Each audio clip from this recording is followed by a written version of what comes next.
บ่คิดบ่ฝันว่ากระสือสิมีจริงเนาะพี่น้อง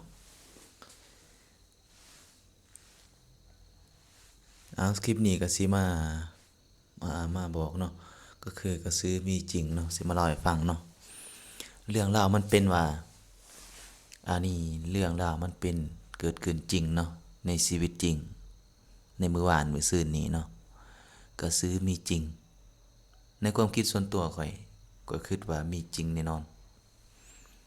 เรื่องมันมีอยู่ว่ามื้อวานนี้ คืนวานนี่นะคืนนนก่อนนี่คืนวานของมื้อวานนี่ข่อยกับอ้ายข่อยไปเหยื่องเนาะไปเหยื่องเขียดเห็นมีตาหมาบคล้ายๆคือกระสือแต่ว่าจักแม่นกระสือแท้หรือบ่หรือปลอมแต่แน่นอนยืนยันว่าเป็นกระสือแน่นอนเนาะแต่ว่ากระสือน่ะมันไล่เนาะ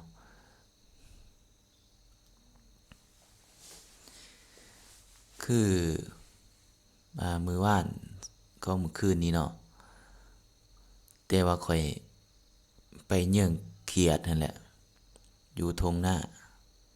ใกล้จากบ้านประมาณ10 กิโลเมตรหรือ10 ลักกันแหละก้อยกับอ้ายข่อยไปแล้วตำอิดนี่เห็น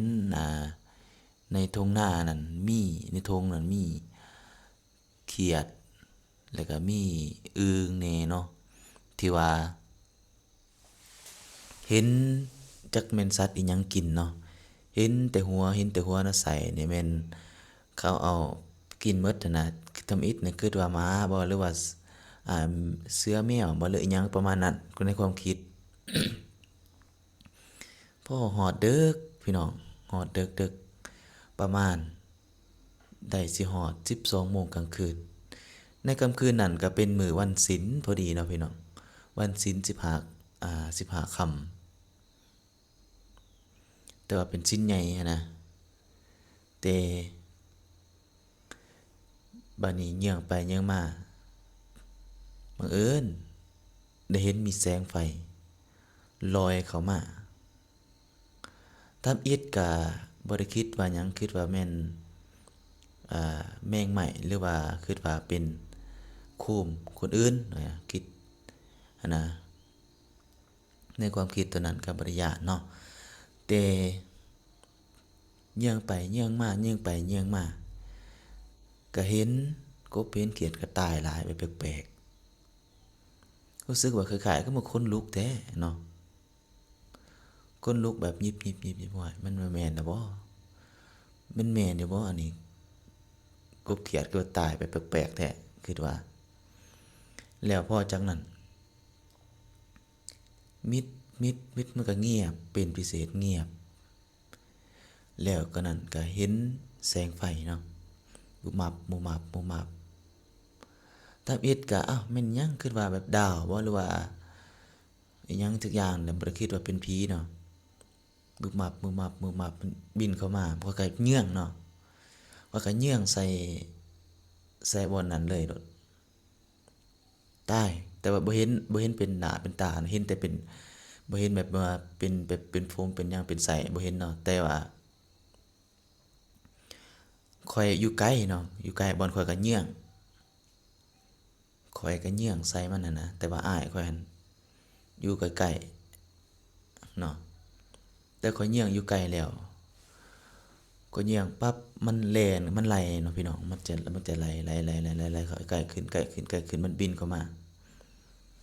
แต่ว่าข้อยเห็นนั่นเป็นมันเป็นแบบแสงไฟเนาะแสงไฟมาบมาบบักใหญ่นะพี่น้องเอ้ยขนลุกเลยขนลุกเลยบาดนี้แล้ว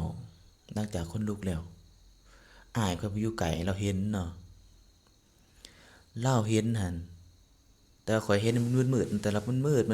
แน่นะข้อยบ่เห็นว่ามีหัวมีหางมีหยังก็บ่ค่อยคล้ายๆมันมีสักอย่างน่ะมันเป็นแบบมั่วๆอันเป็นอะเนาะ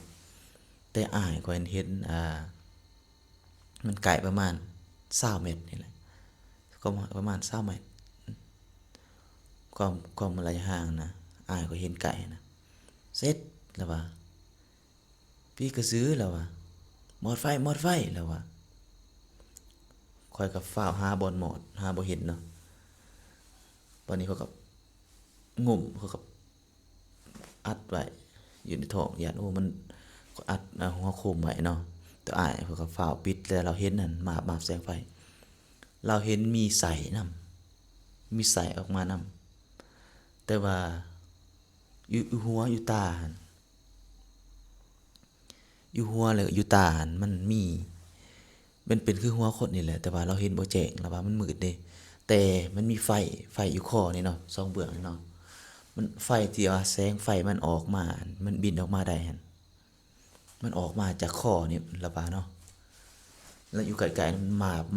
มันออกมาจากคอเนาะโอ้ยพี่น้องเอ้ยปีกระสือมันออกมาจากคอ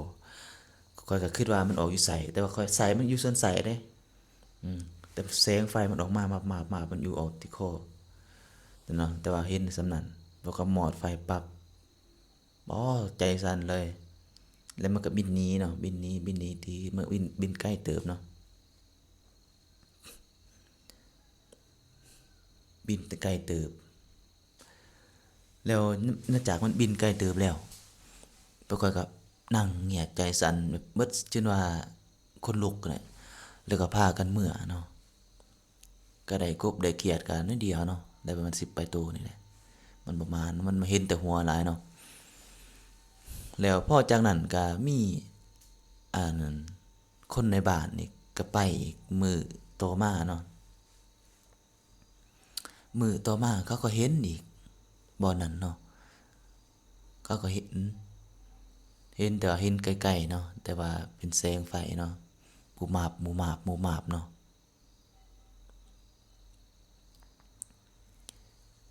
แล้วมีหลายคนก็ไปอีกมือต่อมาอีกก่อนๆนั่นอีกเขาก็ไปอีกเขาก็เห็นอีกเนาะนั่นแหละก็เลยว่ามีหลายคนเห็นคล้ายๆคือกันก็เลยเชื่อว่าผีกระสือนี่มีจริงก็คิดว่าสิบ่คิดว่าฝันว่าสิได้เห็นปานนั้นเนาะก็สุดท้ายก็มายามฝนนี่เนาะมันมาแต่ว่ายังบ่ฮู้ว่าไผเป็นหรือว่าหยังเป็นเนาะแต่ว่าคือช่วงนี้อั่นคือช่วงนี้ก็มีแบบว่าคนทางบ้านอื่นหรือว่าถิ่นอื่นแขวงอื่นมาเฮ็ดเวียก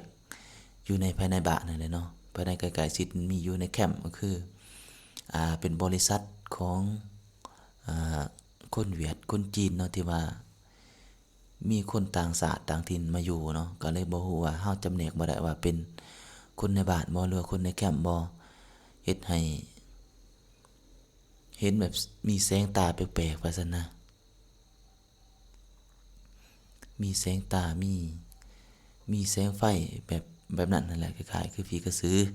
ผีปอบว่าซั่นผีโพกว่าซั่นเนาะแต่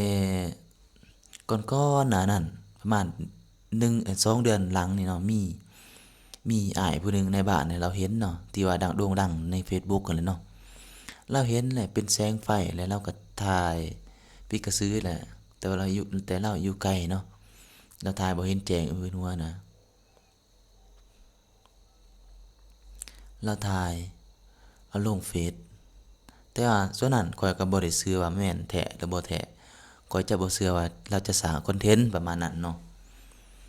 แล้วข้อยก็บ่เชื่อทั้งองค์การจัดตั้งก็บ่เชื่อเนาะก็แม่นผีหรือว่าแม่นกระสือแต่ว่าเราฟัดลงในเฟซเนาะลงเฟซแล้วแคปหน้าผีกระสือแหละถ่ายแบบสร้างความปั่นป่วนให้สังคมลงเฟซนั่นแหละเฮ็ดให้สร้างความหวาดกลัวแล้วเฮ็ดให้เจ้าหน้าที่หรือว่าคนจะตั้งนี่บ่ให้เลาะลงแบบนั้นเนาะมันสร้างความหวาดกลัวแล้วก็สร้างความปั่นป่วนให้แก่สังคมเนาะเขาก็ปรับให้เราเนาะประมาณพุ่นละ200,000บ่ประมาณนั้น2 คนเนาะปรับให้แล้วเขียนบทบันทึกไว้เนาะบ่ให้เฮ็ดบ่ให้เขียนแบบนั้นคันบ่มีหลักฐานจริงบ่มีเอ่อมันบ่ควรเอาลงอะนะสิ่งแบบนั้นนะคันว่าเอาลงก็ต้องให้มีข้อเท็จจริงหรือว่ามีหลักฐานแน่นกว่านี้หั้นนะ แต่ว่าข้อยก็บ่เชื่อเล่าว่ามีแท้แต่ว่าข้อยก็สุดท้ายก็มาเจอกับตัวเองเนาะว่ามีอีหลีเนาะอีหลีแต่ว่ามันลอยเข้ามาเนาะเป็นผีกระสือเนาะแต่ว่านี่แหละเขาไว้ว่าอ่ากระสือมีจริงเนาะแต่ว่าแต่ข้อยก็ตัวอิดข้อยก็บ่เชื่อปานใดนะหลังจากนั้นก็มีครูบาเนาะครูบาจากวัดอื่นเมืองอื่นมาปฏิบัติธรรมอยู่ในเขตบ้านข้อยเนาะเลาก็เล่าให้คนอื่นฟังว่าเล่าให้ข้าน้อยฟังว่าเล่าให้ข้อยฟังว่ามีเราได้เห็นตาน่าจะมีผีกระสือหรือว่ามีผีปอบเราเห็นตลอดแล้วก็เราฝากต่อปากแหละเห็นนะ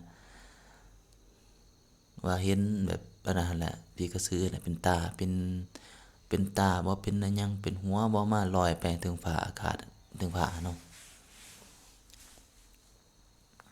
ถึงบ้านเราก็เห็นนะ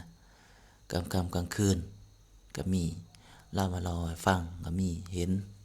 อยู่แต่ว่าจักเฮาก็วัยรุ่นแหน่ยังเป็นอันนี้แหน่เฮาก็บ่เชื่อปานใดนะพี่น้องแต่ว่ามีหลังจากนั้นข้อยก็ได้เห็นตัวจริงกับตาก็เลยแบบว่ามีจริงเนาะแต่ว่ามีจริงอีหลีเนาะแต่ตาย้านน่ากลัวที่สุดเลยพี่น้องบ่เคยย้านกว่านี้แล้วก็บ่เคยคิดว่าสิมีแบบนี้บ่เคยเจอแบบนี้สิเห็นแบบนี้ก็เลยเห็นเนาะอ้าวคลิปนี้จบเพียงเท่านี้เนาะพี่น้องขอขอบใจเนาะ